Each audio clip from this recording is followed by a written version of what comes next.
अस्सलाम वालेकुम जी। अच्छा, ये हम एक फार्मर के फार्म पे विज़िट करने आए थे, पैडी का, कसाना बासमती का। तो इसमें देखेंगे ये बकायनी का कितना ज़्यादा अटैक है। ये वाला ये स्टीराइल प्लांट है और इनकी हाइट देखें कितनी ज़्यादा बढ़ चुकी है। ये शाह साहब हमारे साथ हैं। जी जनाब, मेरा नाम सैयद सुल्तान अली है। मैं ज़िम्मेदार सीड कॉर्पोरेशन के अंदर चीफ R&D हूँ। इससे पहले मैं डायरेक्टर राइस के तौर पे काला शक्कू में काम करता रहा हूँ। तो आज हम एक फार्मर की फील्ड पे हैं।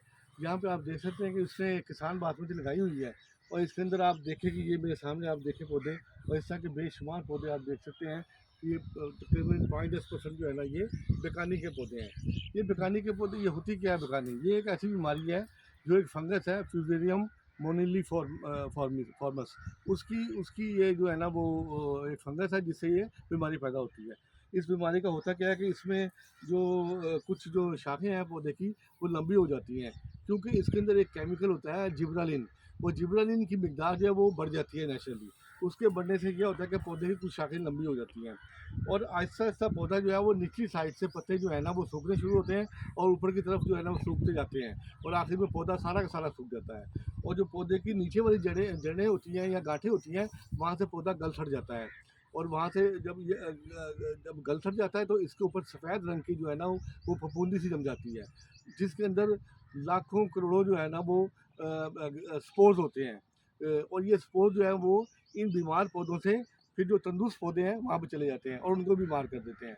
तो इसलिए ये बड़ा ज़रूरी है कि ये जो वैराइटीज़ जो ससेप्टेबल वैराइटीज़ हैं उनको सीड ट्रीटमेंट के बगैर बिल्कुल काश्त ना किया जाए। अब सीड ट्रीटमेंट के अंदर बहुत सारी जो है ना वो कंपनीज की जो है वो दवाइयाँ मौजूद हैं तो उनका नाम लेना मेरा ख्याल मुनासिब नहीं है, लेकिन उनकी डोज के हिसाब से मैं आपको बताता हूँ कि ये 1 किलोग्राम सीड जो है ना उसमें 1.25 लीटर पानी के अंदर आप जो है ये 2.5 ग्राम जो है ना दवाई जो है वो डाल के उसके अंदर इसका महलूल बना लें और इसको जनाब वो बीज के अच्छी तरह से मिक्स कर लें। तो इसको मिक्स करने के बाद सीड लगने के बाद इसको 24 घंटे के लिए इसको भिगो दें इसको और 24 घंटे के बाद इसको 36 से 48 घंटे के लिए दब्बू दे दें।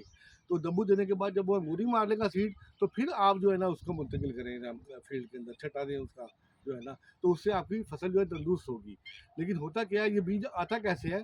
अब जैसे ये पौधा हमारे पास खड़ा है, इसके अंदर डेफिनेटली इससे ज़िंदा रहने के लिए कोशिश करनी है कि मैं अपनी अगली नस्ल के लिए बीज पैदा करूँ।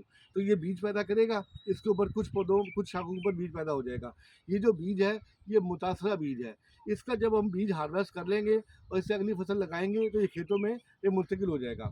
एक तरीका ये है। दूसरा ये कि ये जब हार्वेस्टिंग करते हैं तो कुछ इस मुतासरा जो पौधा है, इसका जो बीज है वो ज़मीन के अंदर ही गिर जाता है और वो अगले साल जब मौसम साज़गार होता है तो वो दोबारा से जनरेशन कर लेता है, हासिल कर लेता है, उगाव उसका हो जाता है।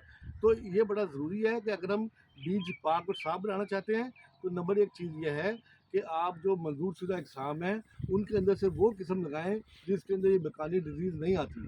तो जैसे ये हमारी किसान है 11-21 है, ये ससेप्टेबल वैराइटीज़ है। तो चिनाब हो गई बाकी 515 और दूसरी 30 के 20 की वैराइटी, ये वैराइटीज़ ऐसी हैं जिनके ऊपर ये बीमारी नहीं आती। तो एक तो बात ये है कि अगर आप तंदुरुस्त और तवाना बीज हासिल करना चाहते हैं तो वैरायटी वो सेलेक्ट करें जो जिसके अंदर क़ुव्वत मुदाफ़ियत है और अगर आपने किसानी लगानी है तो इसका सीड ट्रीटमेंट करें। बहुत शुक्रिया। अच्छा सर, एक सवाल है कि जब ये एक बार फील्ड में आ गई तो इसका कोई अब हल है नहीं, अब इसका सिर्फ यही हल है कि इनको निकाल के इनको जला दिया जाए। इन पौधों को फ़ौरन? क्यों? हाँ, इनको जला दिया। अगर अगर ये रहेंगे तो इनके अंदर जी सर। हत्ता कि इनके जो मुड होते हैं ना जी ये सर। उसके अंदर भी रह जाते हैं, ठीक इसके है सर। स्पोर्स जो हैं। जी तो सर। इसलिए हम इस इनको पौधे पूरे को उखाड़ के हम अलहदा इनको जला जला जला देना दें। चाहिए। ठीक है सर। बहुत थैंक यू सर, शुक्रिया।